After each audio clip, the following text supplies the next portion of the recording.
Hey, Senda. Hey, Phil.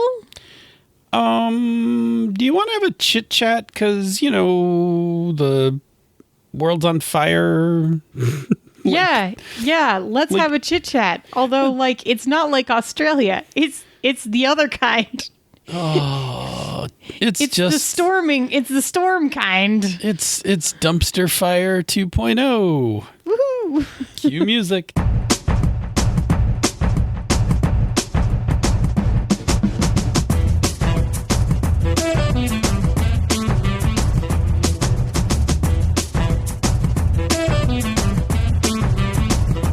And welcome to another fine episode of Panda's Talking Games. I'm one of your hosts, Phil. And I'm your other host, Senda. And for tonight's episode, we are going to return to our pandemic classic format of a chit-chat, which means the show is neither edited nor numbered as one of our standard shows. Now, I don't edit anything anymore, really, so that part isn't different. The chit-chat format. The chit-chat format is a lighter, more casual format. It's not focused on a single gaming topic. We are going to talk a little bit about gaming stuff and maybe have a little conversation. We're also going to talk about some regular life stuff, but the timing of this episode comes the Monday after the Trump insurrection occurred, and needless to say, we are a little wrung out emotionally, mentally, from, the Trump insurrection, which is what I'm calling it. And, on top of the pandemic, because there is also still a pandemic, which has reached new heights in the number of people who've passed away over the week. But literally the insurrection is so bad that I haven't actually dedicated nearly enough brain space to my normal worrying, about the pandemic. So needless to say, in the sake of our mental health, we wanted to remain on the air because one, we both find comfort in chatting with each other. So that is actually good for us spoon-wise. And we hope that for many of you, hearing us is something that gives you a spoon or two along the way. So what we did was we just fell back onto our original pandemic format. So the chit chat's is going to consist of two parts: things in gaming that's giving us life, and things outside of gaming that's giving us life. And once again, we credit our friends at the Gauntlet, where I learned the phrase "giving me life." I don't think they coined it, but that's where I learned the phrase, was from the Gauntlet podcast. Sure. And I never like to, I don't mind stealing shticks from people, but I always like to give credit where credit is due. So that goes way back to some early Gauntlet stuff with Jason Cordova, and the Giving Me Life section of the Gauntlet podcast. So we're going to figure out, because in these incredibly dark times, what is giving us life? Because there are these little glimmers, and it's basically what we've had to do all year, is find these little pockets of things that are good, feel good, taste good, are good, whatever, that we can string along, have this little pocket of good, and then anxiety and depression and frustration, and then another pocket of good, that kind of thing. Yep. Yeah. I mean, look, I have nothing to add to that. It was just accurate. I mean, look, I think it's been clear all year. We could do a podcast where we pretend like none of this stuff exists, right? We just come on and, hey, topic, chit chat, blah, blah, blah, be funny. But the truth of the matter is, we're honest here, and we're honest about mental health, and this shit is hard. And it would be easy to just kind of give up and lay on the couch, and we could do that, but we chose not to because we wanted to. I left my couch nest to record this with you. My couch nest was truly a fluffy. It's now it's all of the fleece that has like the lamb's wool texture that's like the super fluffy kind, and I have the sweater on, and I have the socks that Andy gave me for Christmas, because every Christmas that she's been my roommate, the socks that she's given me have gotten warmer and warmer because my feet are always cold. So this year she succeeded in getting me socks that are like 2 layers of ultra thick fluff. And I had my matching like fluff blanket, and I got up because I wanted to record off to the this. next one, which is the USB heated socks. Like, you can just like push a button and they will warm up.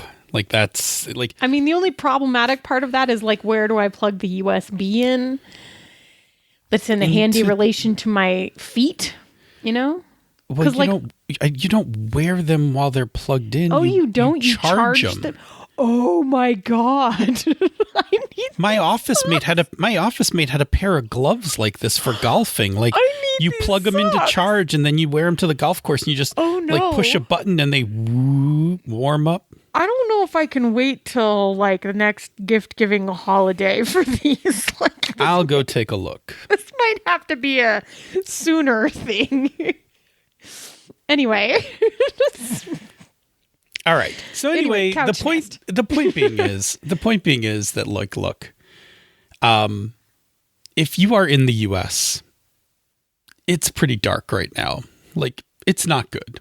And if you're outside the US, I'm sure you are looking at us like, oh my God, what is going on over there? Yeah, I think we have the similar feelings. I guess what we'd like you to know from inside the US is that for many of us, I don't want to speak for all of us, but like, I am full of rage. Like, and the only way I've been able to express it is I went on a tweet storm over from I don't know, Thursday, Friday, whatever. I don't know if it was healthy or not. I'm surprised I haven't been blocked by several congressmen for some of the things I have said to people, like congressmen and stuff online. It is how I coped with it. It is not a great time. We have 9 more days to get through, and I don't think they're going to be very easy days. And I'm just going to take this opportunity to say that there is this really wonderful app/website called 5 Calls that y'all can just go look at. It gives you your representatives. It gives you a script for those of us with social anxiety. So you don't have to come up with the words or anything. You just pick what issue you want to talk about. And there's a lot. Although I'm going to tell you the one at the top of the list right now is impeachment. And you can call and communicate, your feelings effectively, and sort of be counted in the number to your representatives. So that always makes me feel at least like I did something. I tried. I did a thing. Yeah, and I'm with you. Boy, I mean, now the Georgia elections are over, so I'm not just like throwing random money at Georgia anymore, which also helped. By the way, nice job. Nice job, Georgia. Thank you for your support. Well done. And thank you for the people of Georgia for doing such a fine job. I don't know if we have any listeners in Georgia. I like to think we do. If we do, we have many much hugs for you. Thanks for bringing it home. Yeah, that was probably pretty intense. Yeah. Anyway, moving right along. It's our time to actually find a little good in the world. And we're going to start by talking about what is giving you life in gaming. Do you want me to start? I will leave it up to you. You decide. Sure, I can start. Well, so the thing that I will say, I'm gonna sneak like 30 seconds of a second thing in here. Okay, so I'm playing Our Traveling Home with my current game group, and I know I've been talking about this game a ton. I'm really excited for when it's on Kickstarter. Don't miss it. It's going to be, I think, at the 1st of February is when Ash said. I'm pretty sure if anyone follows you, they'll know when the Kickstarter starts. You'll know. I will be tweeting about it up a storm. But I've been talking about it a bunch, right? So I didn't want to make that my thing again. So it's a great game, and I love it. And Howl's Moving Castle is one of my favorite Studio Ghibli films. And so, just, take that as you will. Anyway, so it kind of needed an honorable mention. But the thing that I did last night to make myself feel better was that a while ago I backed Jion Shim's Field Guide to Memory, right? And it's a solo RPG in which your mentor, who you're like in cryptozoology, and your cryptozoologist mentor disappeared hunting for this, creature that no one's ever seen or something along those lines. Mm-hmm. And you're sorting through kind of all of the paraphernalia of her life, piecing things back together. And it's something that is going to be played out over the month of February, that you don't see anything but that day's prompts. Like they're going to send it to you in an email.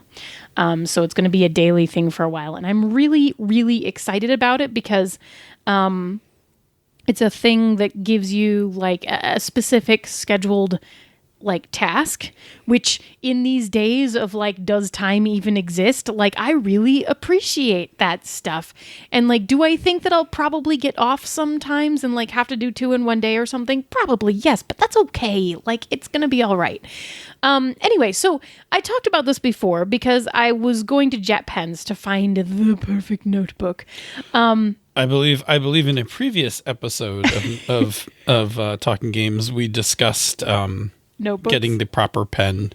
And yes, the pen. We did talk a bunch about pens. Pens and notebooks. I have, in fact, now placed my JetPens order, in which I have purchased a Rhodia notebook, which will be lovely, and a couple of very, very fine point pens, finer than you can really get in the U.S., which is nice because I like them fine.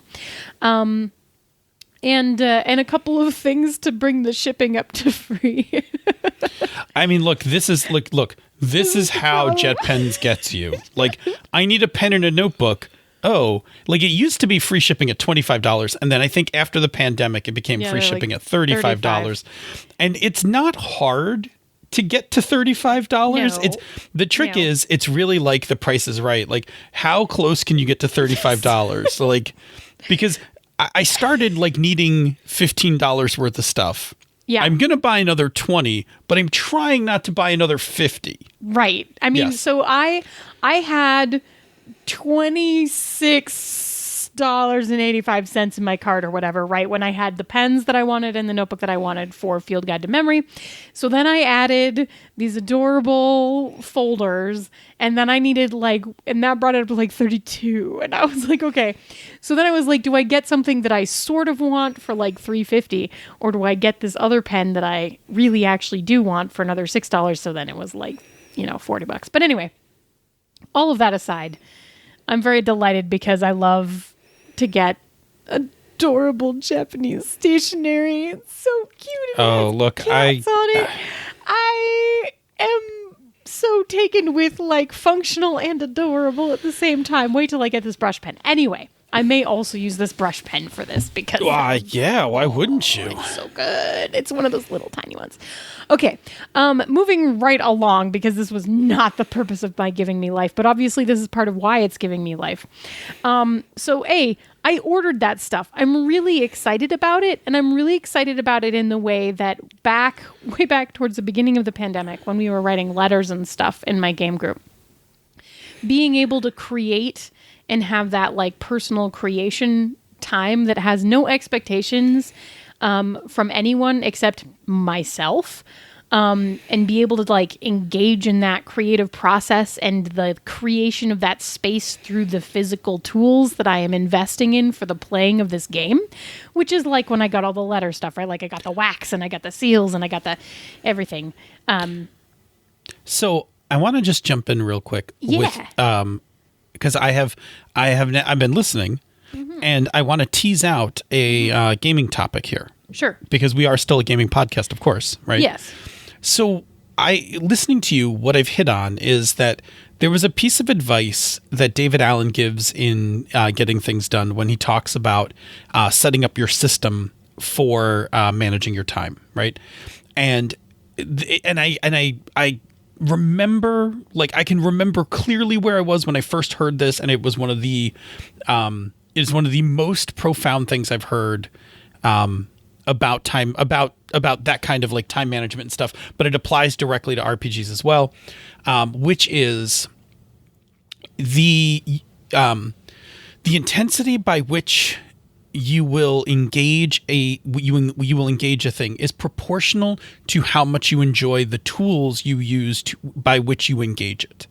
Right. And so what you're doing here is like you're really excited for this new game, and now you're making yourself really excited about the tools you're going to use to play the game, which now like further enhances your excitement for this game, because it's not even just playing the game. Now it's about like using this cool notebook and thinking about the choices of like, I can sketch this thing and I could do it with a brush pen, or I can do it with, like I can do it with some pencil work, or I could do like even watercolor. If I don't know if that page supports watercolor or not. Yeah, I mean, it's rodeo. It's I don't know. You should like, test that part. But I could pull it off. But but the point being is that it is a thing to consider when we are playing games, when we are playing new games. And I'm actually going to even dovetail into this a little as well, because I'm going to make this topic sprawl a little. But giving consideration to the tools that we use, and recognizing that if you are not excited about the tools you are using to play a game, it hinders your ability to play the game. Yes. Right. And so, and even if you have tools that you like, tools can get stale. And like that's kind of where I am right now, because as you know, as part of my coping mechanism, I have wanted to buy something really bad the last couple of days. Yes. And I'm getting closer to buying an Apple Pencil for my iPad. Yep. And I'm starting to think along the lines of, how will this Apple Pencil change how I engage my games right now? Yes.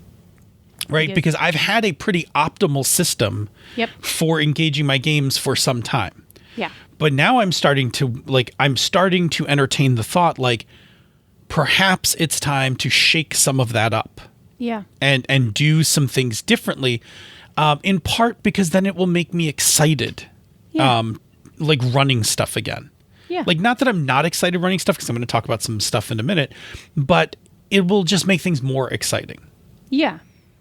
Well, and yeah. Do you want to play off that, or do you want to just like, you can switch topic, whatever you like? Yeah. I mean, like that is a lot of it right there. Right. And it's really interesting. Like, I've almost been thinking about, and I've been warning my friends, like, I might write you a letter in character again, just because I want to engage those tools again. Right. And having the tools that I created, making my own stationery, having the stamps, having the wax seals, all of that stuff really engaged me in that game. And I think it's part of the reason I kept writing letters for like months after everybody else was like, I don't have time for this. And I was like, that's okay. I'm just going to keep sending you letters because I'm enjoying myself. Right. And I like, partially because I enjoyed where I was as a character, and it no longer mattered if they responded or not. In fact, it was pretty funny to send them letters that were like, how dare you not respond to me? I'm trying to save the magical world, and you're not giving me the dragon scale I require, But like another part of that was just like, I had all this cool stuff, and I was having lots of fun with the tactile part of actually like writing the letter, because I invented a handwriting and everything for this character, right? Like, and then signing the letter with my little paw print stamp. I shouldn't say I created the handwriting of her familiar, who was the human girl who was writing the letters, because she's a cat and doesn't have opposable thumbs.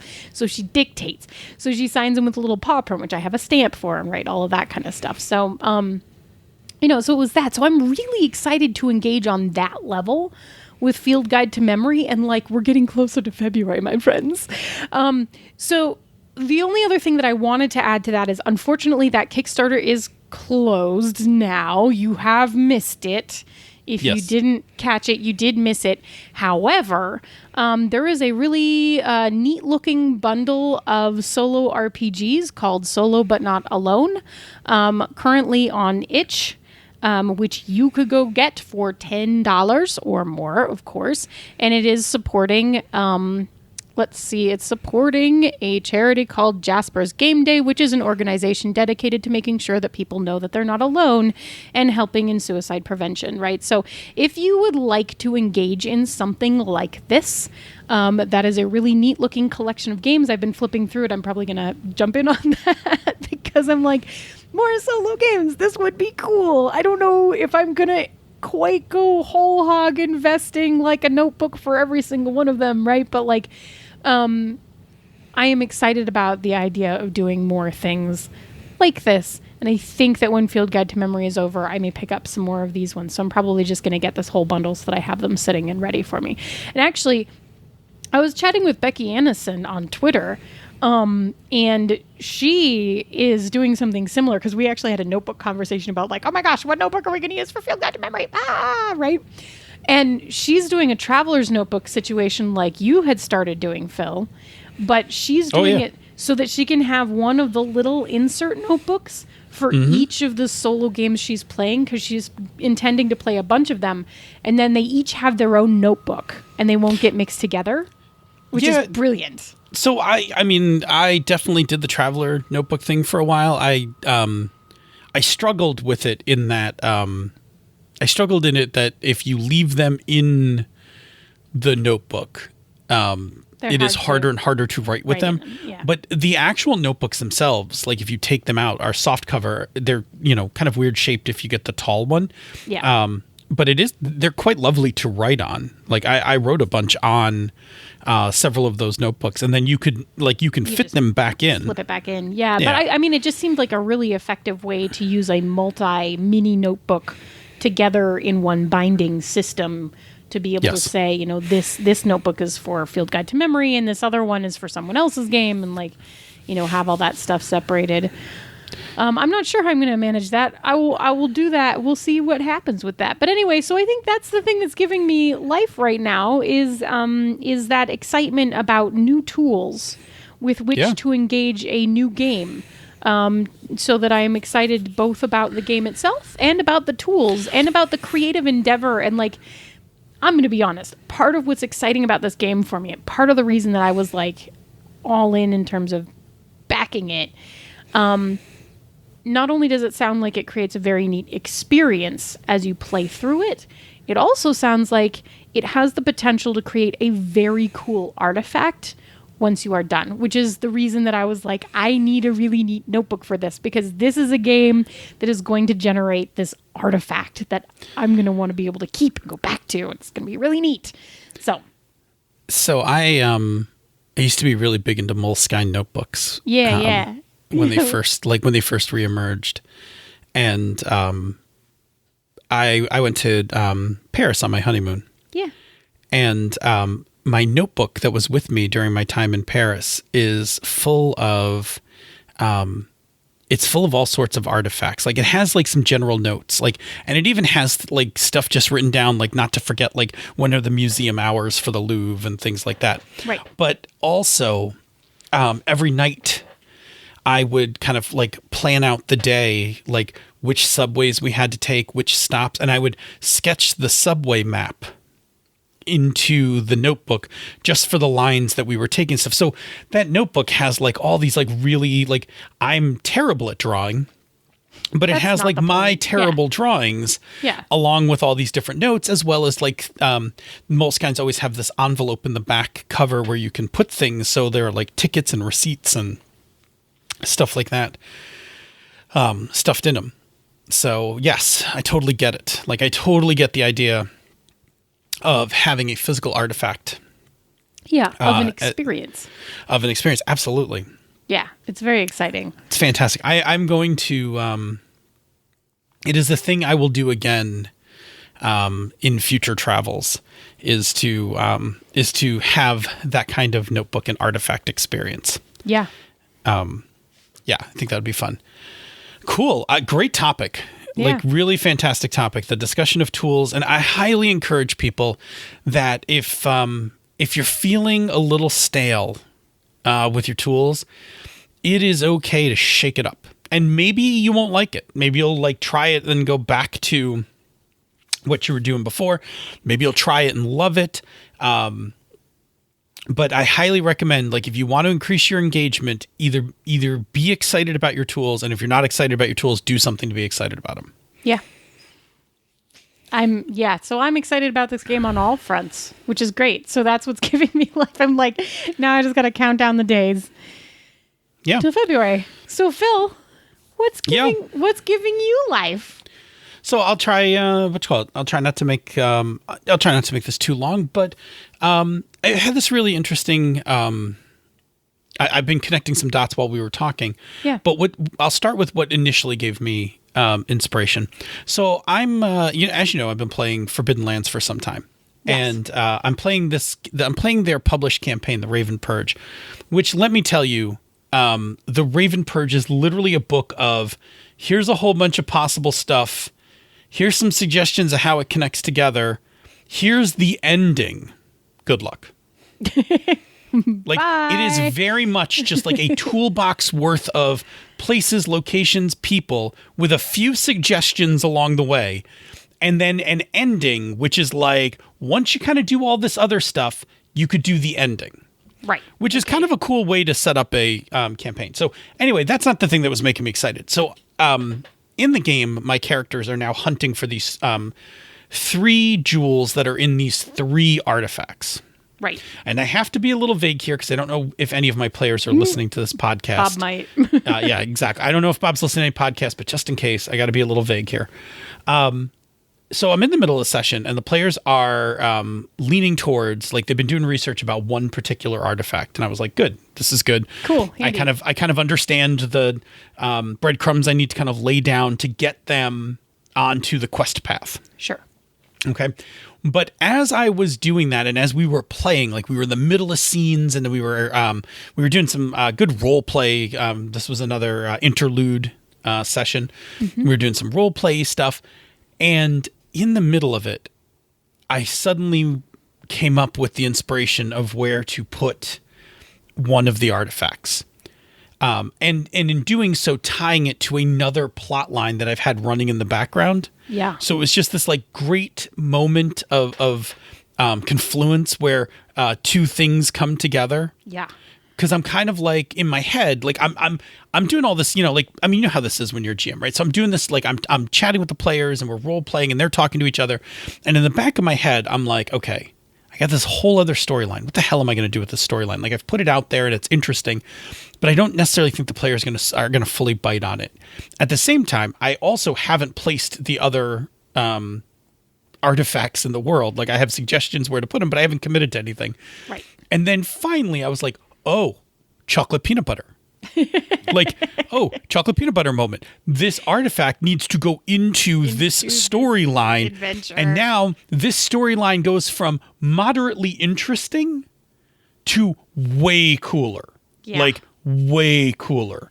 And so I just, like, I quickly, as I often do in the middle of a session, I just, like, I'm in my index cards out, and I quickly wrote it down. Like, I just wrote myself the note, like, oh, this is where this thing is. And then I was, like, profoundly pleased with myself, right? Like, I was like, oh, that is good. Like, that is good. So it got me thinking again about inspiration, which got me remembering, which reminded me of some other stuff that I've been kind of going through over the last week or two about, I've been playing a lot of traditional games, as you know. Like, right now I'm currently running, like, DCC, Numenera, and Forbidden Lands. All of these are very traditional games, games without partial successes, whatever. And I've been struggling with this because I realized one of the things I've been missing this year, because I have played Forbidden Lands and DCC all year long. Yes. Like, for a year. They've been going long. Numenera is like a few months old. Yeah. So I realized the thing I'm missing is the excitement as a GM of improvising and connecting the dots. Yeah. Right? It's the reason I love Powered by the Apocalypse games. Yeah. Because I love when a player gets a 7, like 7 to 9, and hits me up with something like, make me a worse deal. Right.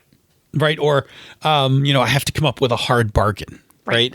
Like I love the jolt that comes with having to think about that. And with traditional games with binary pass fails, like it doesn't happen as much. Like it happens a little in Numenera, right? Like the GM intrusion lets you do that to some extent. And if a player rolls a 1, you get a free GM intrusion. So you get like a little of it. Sure. But statistically not a lot. Well, and it's still not quite the player being like, I've made this choice. Now you have to kind of make it happen. Correct. Right? Like that's key. Correct. It's and one day we could talk about this in either here or I'll talk about it in the Misdirect Mark. The GM intrusion is really a great way for a GM to pace a story because it allows them to up the stakes when things are flat. Yeah. By just paying for it. Yes. Right. It's a really cool tool. But you're right. What a Powered by the Apocalypse game does is, and again, every Powered by the Apocalypse game talks about this, right? It's a conversation. Yeah. But also when you engage the mechanics of the game, there's a bit of volley that goes back and forth. Yeah. Especially on the 7 to 9, right? So on the 10 plus, it's just the player gets what they want. We narrate it out. And on the 6 minus, it's a one-way volley, right? Like it immediately goes to me and I got to come up with something and we play through it. But I really love the 7 to 9, right? Which statistically is the most likely. Yeah. The most likely outcome, right? And I love it because I know that when I've looked at the moves that I've written for Hydro Hackers, the 7 to 9 moves are like my favorite moves. Like, for instance, the one Come Across, which is the social one. Yeah. The 7 to 9 is you get what you want, but you have to pick one of these emotions, right? That you have inflicted upon the NPC. Yeah. Right. And then as the GM, I don't know which one you're going to pick, but I got to role play it. Yeah. You got to be that. Yeah. Right. Now on a 6 minus, I get to pick it. Right. So that's fine. I like it. But on the 7 to 9, the player looks and is like, oh, she demands something up front. Yeah. And then I got to jump in and be like, what am I going to demand? What is front? that? Yeah. Right. And I really, really like that. And I know, so I can hear people already getting ready to fire up their Twitters. I know that all that happens naturally when you are just having narrative dialogue. But I think if you know me well enough, narrative is not the only thing I love.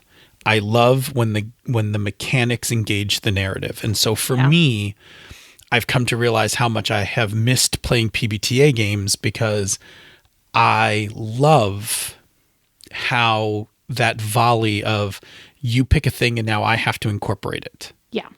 Happens so frequently. It's also the right. It's also the reason I'm not I'm not in love with Forged in the Dark games because Forged in the Dark games pushes all of that to the GM, and it's like yes, but no. Yeah. Like yes, it's pretty close, but no, it doesn't do the thing I like. And I really, upon some introspection, have really come to understand that I love the inspiration of being tossed a thing on the spot and having to like come up with something. Yeah. And play through on it, right? Like I think it makes a better game. And I know for me as a GM, it goes from orchestrating pieces that I've already laid out. Yeah. To like, well, now I didn't expect the game to go in that direction. Right? Like, so as a GM, we always talk about how the GM is also a player, right? Yeah. But I will say that Powered by the Apocalypse is one of the styles of games that makes me feel more like a player, right? Because I am engaging the game in a more similar way to the players at the table instead of like I go off and play my own game by myself and then I bring it to the table and then they play a game. Yeah, and then they play through my game. Yeah. And I didn't realize that it's been really nice for a year to have some very stable games. Yeah. I mean, stability is great right now. But also I was like, I need to vary this up a little. Like I need at least one of my games to not be a traditional game. Yeah. So actually my DCC group was the one who made the decision that we could finish the current module and then we're going to play the Sprawl. Yeah. A game that I've thoroughly enjoyed before, a game that I think they will, I know a number of them have already played it. They already liked it. We're going to go back and play it again. And I'm excited. because one, I'm kind of having this like cyberpunk thing, which Yep. is pretty common. I have this cyberpunk thing like Frequently. It comes and goes, but at least a couple of times a year. Yeah. a couple times a year. So it's a nice way to scratch that itch. It's a genre that I love, right? It's a genre I'm super comfortable with. I can't wait till you read Gideon the Ninth, but please continue. No, I'm excited. I do have a couple of I have a couple books that I got for Christmas, which are in my stack right now. But I could see that in 2022 or 2021, I could be reading Gideon the Ninth. It is 2021. You just need to be prepared. You need to be prepared that after I read it, I'm going to want to run it. I know. I've been trying to figure out how to run it ever since I read it. Is it Thirsty Sword Lesbians? Maybe. Well, have no fear because I will We're going to have a conversation about it as soon as you've read it because I want to hear your thoughts on it. That's part of the reason you need to read it. Yeah, that's good. So anyway, that's the thing that's been giving me life is realizing coming back to realizing that my excitement in a game is about playing where I don't know the game is going. Yeah. Right? As opposed to Behold My Beautiful Story. Like I've played the Behold My Beautiful Story kind of game for decades. Well, the other one is really I want to also find out what story we're telling. Yeah. We really are telling a story together. Right. I love being surprised. Love, there is nothing I like more than at the end of a session going, I had no idea. Not where I thought that was going. Right. Yep. That to me is my favorite. That is my favorite experience. Not this was this is a brilliant story you laid out, Phil. I get that. There are people who love that. I used to love that. But if you actually go on Gnome Stew, you can actually find a whole story about kind of my journey. Actually, it's not in Gnome Stew. I take that back. I'm sorry. It's in the anthology. I'm the publisher for it. Unframed. It's in the anthology. You Unframed. wrote it. You're the publisher. I can't help you with this. I wrote the essay about when I first discovered this kind of improv play. Well, I remember my downward spiral. I remember when it impressed you that I ran a game off of an index card. I don't think that would impress you anymore. It still impresses me, but I now also can. But now you can do it too. Yeah.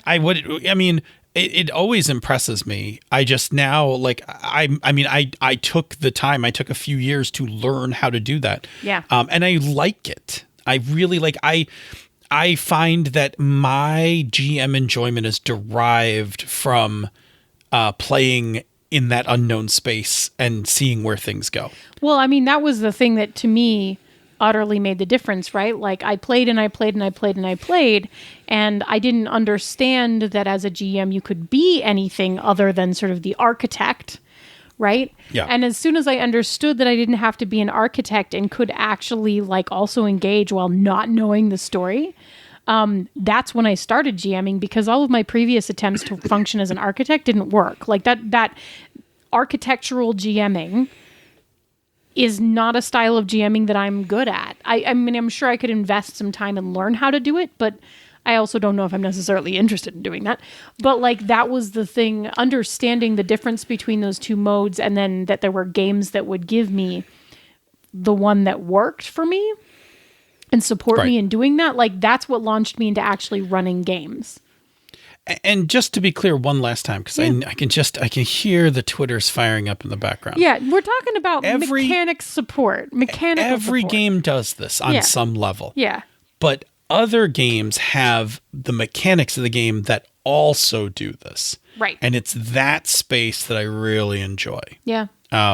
So yes, I have played many a traditional game that have gone off the rails in interesting directions or whatever, but I like it better when the mechanics of the games mechanics of the games make that thing happen. Yeah, and consistently, frequently. Because 7 to 9 again. 7 to 9, most baby. Frequently roll. That is my faves. Yeah. All right. Cool. Very good. I'm watching the time carefully. Good. Yeah, we should talk fast. We are in the perfect space to now switch gears and have a very each brief what is giving us life outside of gaming segment. Good. So, so I have developed a plant obsession over the last 4 to 5 years, which has only intensified because pandemic, and I'm now a plant mom, and that's a true fact and a thing, and I'm learning all sorts of things about that. Well, because you are home now. I'm home. And so you have filled your house with more plants because you are in this space. Because I'm looking like in them. the background. I can see 2 separate plants. You can actually see 3. There's 1, 2, 3. Oh, there it is. Sure. Yeah. Okay. So there's 3 there, and there's 1 over here, and 1 up there, and 1 over there, and now there's 2 up here. So I was like, there's this empty space behind my desk. No one can see it except for me, but it makes me sad that it's empty and weird, and it's like a weird thin space between the corner and the window. Mm-hmm. And I've been like staring at it ever since we painted this room, right? And it used to have a long, thin picture in it, which wasn't actually a picture. It was my 5 years of service at Apple, signed by Steve Jobs. Which I don't know. I don't know. I don't know how to feel about that at this point. But it needed something in it. And I was like, I could put a picture there, but I have like a bunch of pictures right next to it in the corner. And I'm like, well, okay. So then I was like, I think it needs a wall planter. Sure. And so I spent like 3 or 4 or 5 days. Yeah. I don't know how long it was. It might have been 6 or 7. I spent a while like browsing all of the Amazon options because I knew that it needed to be white. And I knew like what space it needed to fit into. So it was like how big it needed to be within that space. And then like I was thinking about like what kind of plants were going to be in there. But anyway, long story short, I bought a plant sconce and it's on my wall behind my display, but up higher. And it has 2 baby spider plants because I have so many spider plants. I just keep propagating them. I'm like, oh, look, a baby with roots. Obviously, I should put it in another pot and put it in another place in my house. So my entire house is like being taken over by spider plants. And I don't have a problem with this. But it has 2 kinds, and it has a stripy kind and a plain green kind. And they're going to grow so that they like swoop over, but they're still little babies right now. And I'm very pleased with it, especially since I spend like all of my time in this room when I'm working. Yeah. So there are many plants. I love it. There's another one over here and another one over there. So there's like a lot of plants in here now. Anyway, tell me, you did a food thing. I did a food thing. It was cinnamon rolls. I'm not going to talk about it. Phil did a food thing. Yeah, I did a food thing. So obviously been watching a lot of TikTok because that's where I go and hide during dark times. Yes. And there has been this thing going around on TikTok where you take a tortilla and you cut from the center out to the edge. So you cut a radii, right? A radius. I should say radius, not radii. You cut a radius. And then what you do is you basically look at the tortilla as 4 quadrants, and you put 4 different things in the quadrants, and then you fold it by taking the lower left and folding it up to the upper left over to the upper right, and then the upper right down to the lower right, and it makes a triangle with layers. Yes. Right? Delicious layers. Then you take that whole thing and you put it in the pan with, some people do it in butter. Right. Which I'm going to do next weekend because I'm still working on this recipe, perfecting this recipe, whatever. All right, so I did a breakfast one. I've seen people doing it like also in like a panini grill so that you're doing both sides at the same time. Doing a panini grill. Right, yeah. I did it on a clean hot pan. Yeah. I did a clean hot pan, but I'm going to do it in butter, I think, just to make it golden and delicious. Mm-hmm. So I did a breakfast one, which I did. I fried up some ham that I had in one quadrant, some eggs, some cheese, and some leftover tater tots. Oh, yeah, the tater tots. And then folded them up and grilled it. And it was c'est magnifique. So I'm going to tell you that I almost bought tortillas as when I went grocery shopping earlier today just for this. And then I was like, nah, I have enough dinners. And I'm having regrets right now. If you had told me you were thinking about it, I would have told you to get them. I was actually thinking, I could just make crepes again. Sure. This is very different, right? This is, first of all, I love warm tortillas, right? I love pan-fried tortillas. The thing that I'm learning now that I've done it is that which quadrant things go into seem to matter. Yeah. So I think what I need to do for mine is, like, next time I'm going to do whatever breakfast meat in the lower quadrant.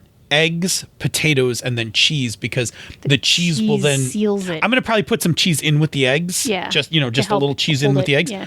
But what I found was I did the potatoes at the last one. Oh, it didn't stay together. It wound up staying together only because I kind of pressed it into place.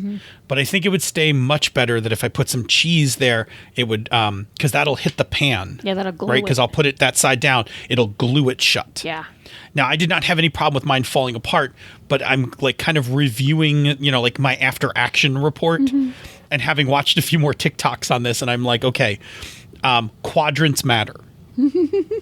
Quadrants matter. I just need to kind of think through my quadrants. So anyway, it was delicious, and it requires just a little more breakfast prep because, like, I made my eggs, like I scrambled them, right? So I didn't even scramble my pan. I just pan fried them, and just like took a chunk of them and put them in the in the thing. In fact, I tried to be super efficient. I have this big pan, and I put the ham on one side, and I put the eggs on the other, and just kind of tilted the pan until the eggs set. Yeah.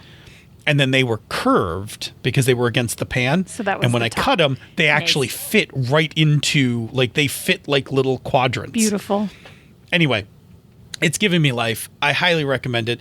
If you just like warm, delicious breakfast stuff, it is a great brunch. I'm going to do it again this weekend for a brunch. If you do it for a brunch, you should probably show us. And that is a great way to get into the end of the show, which is where we talk about how you can reach us. But first, in order to get from delicious tortillas to how to find us on the internet, there is a segment in the way where you have to tell us about a show on the Misdirected Mark Network. It's true, and I'm going to tell you in another bespoke fashion as per the usual at this point. Did I just say the usual? Can I say that?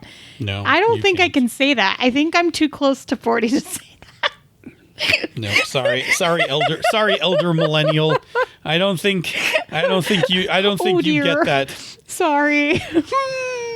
Okay, the usual. And that is, so tonight we're going to talk about Mastering Dungeons, which you may have previously known as Down with D&D with Sean and Teos. And what they do is they talk about the world's most popular role-playing game and all the stuff with it, all the cool new press releases, all the cool new books. They know so much about this game, y'all. And it's a good show, and they have good chemistry and sound cool talking to each other. So you should probably go check it out.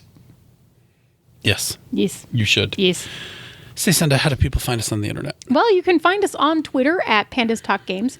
You can find us on the Misdirected Mark forums, which is forums.misdirectedmark.com, or you can drop us an email. That's the other thing you can do for surezies. I remember what I'm saying. Panda@misdirectedmark.com. Or you can find us on the TikTok. You can. We're working. It's a fledgling. It's fledgling. Effort. Just go check it out because there's like one video and you can go stitch it. And like we have a cool topic that we're hoping to talk about, but we didn't have the brain power for this week.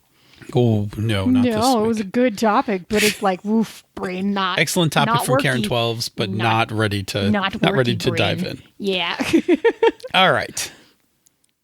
What's the next part? Oh, right. What do we do? What do we do? Once you have that information, once you find us, what can you do with that information? Yeah. Oh, boy. Send us some topics, some ideas, things like that. It helps. We try not to do these chit chats too often. We obviously did them a lot last year during the pandemic, and we really needed to do it this week. There is a good chance we'll be doing it next week, depending on what it takes to get out of this. See what happens. Yeah, so it's a thing. But normally we like to talk about topics that you find interesting. I'm going to just say this because I know I normally do a whole spiel about this, but here's what I'm going to say. If you're like, that's probably not a good topic, just send us the topic. Yeah, just send because it to us anyway. Somebody was like, I don't know, can you talk about physically arranging your books? And we did a whole episode about it. 45 minutes and we had to cut ourselves off. I promise you, if it's related to gaming, we probably could pull a show out of it. Yeah. So don't hesitate. If it's important to you, if it's going to help make your game better, it will also probably help somebody else's game. So get us that topic. We'll talk about it. Hopefully we'll say something useful, and at least amusing. Mm-hmm. And hopefully we'll, help, give you some ideas and directions and things like that. That's what we're here for. We're, we talk all the time, but, and it's not nearly this interesting or fun. I don't know if that's not true. But anyway, sometimes we love it's really interesting and fun, but sure, I agree. Y'all don't get all the conversations, just this one. No, this is, but we like having this conversation, with you being a part of it. And the way that you're a part of it, is by suggesting stuff to us. That's how you join us in this conversation. And we really enjoy that. So thank you. Please keep all those topics coming. If you like what we do here or elsewhere on the Misdirected Mark Network, you can support our Patreon campaign. Go to patreon.com/MMP. Patrons get all sorts of good things. You get the after show from the Misdirected Mark. You get the Bamboo Lounge. Yes. From this show. And you get access to our Slack room for life, which is a fantastic place. It is how I am weathering this past year. We chat with each other. We share our life experiences. We talk about games. We even have face-to-face time on Fridays with our luncheon.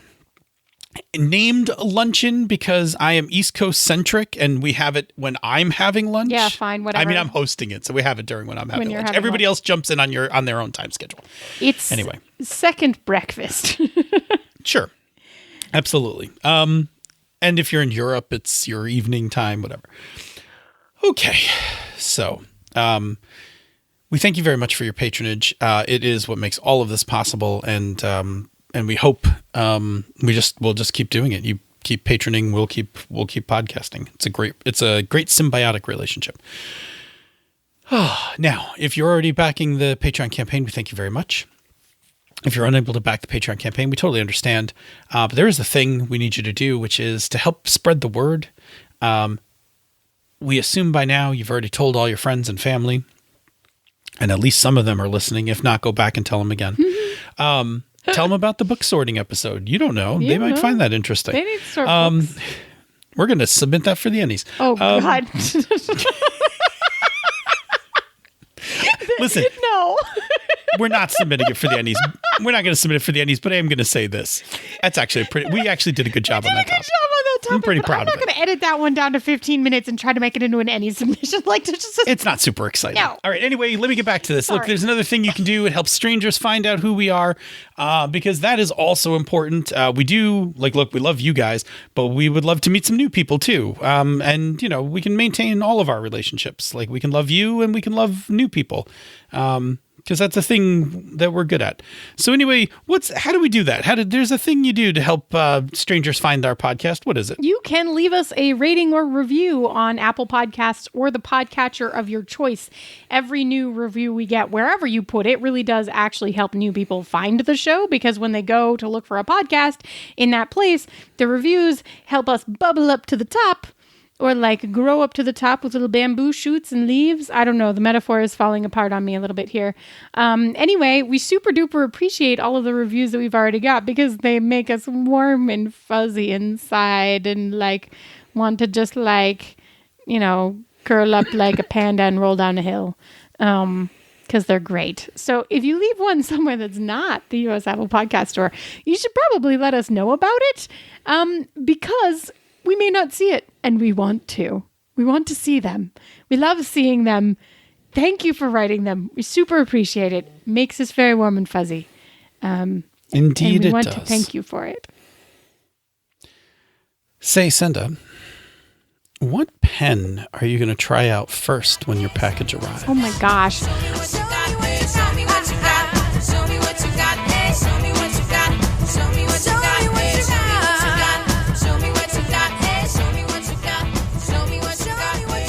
This show is a joint production of She's a Super Geek and Misdirected Mark Productions, the media arm of Encoded Designs.